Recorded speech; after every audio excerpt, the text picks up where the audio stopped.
Vítam ťa v Dariane a mňa by zaujímalo vlastne, ako si ty začínal, ako sa dostal k fotografii. Ja som začal fotiť už nejak okolo 12-13 rokov.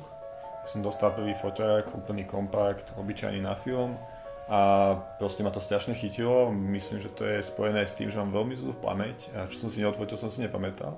A zároveň som chcel zachytiť to, čo som videl. A kresliť tiež neviem, takže sa to tak našlo v tej fotografii a už ma to nepustilo. A čo fotíš?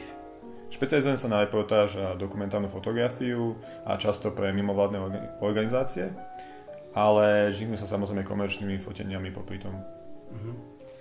A technika je pre teba nejak dôležitá, alebo si nejak nepotrpíš si na to? Technika je pre mňa nástroj. Nástroj nespraví fotografa fotografom, ale bez tých nástrojov neviem zachytiť to, čo chcem. Čiže je to niečo, čo mi má pomôcť zachytiť tú moju víziu a to, čo by som rád na tých fotografiách mal. A preto mám rád kvalitnú techniku, mám rád techniku, ktorá mi nestojí v ceste, ale zároveň akože nezakladám si na tom, aby som mal lepšiu techniku, ako potrebujem. A výsledok, ktorý urobíš, potrebuješ mať na papierovo, stačí, že to archivuješ nejak na harddiskoch, že si to tlačíš, alebo... Záleží samozrejme od toho, že ktoré fotografie, ale samozrejme tie najlepšie fotografie patria na papier. Patria na stenu, patria ideálne niekomu na stenu a chcel by som samozrejme ešte viac tlačiť, ale tlačievam si fotografie.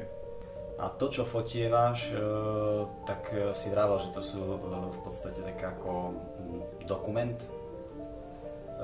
Iné veci ťa nejak nechytili, alebo robil si Počas niečo? svojej kariéry som fotil všeličo, akože tým, že sa akože živím na voľnej nohe, takže fotil som od produktov po architektúru, ale za tie roky som prišiel k tomu, že sú druhy fotografie, ktoré je lepšie, keď prenechám niekomu inému, kto je naozaj v tom lepší.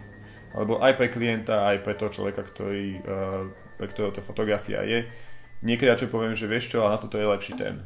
A myslím si, že toto príde časom a toto mal každý fotograf vedieť, že čo je jeho naozaj vášeň, v čom je dobrý a v čom možno nie. Ako ja zbožňujem prírodu, zbožňujem krajinky, zbožňujem akty, ale neviem ich fotiť.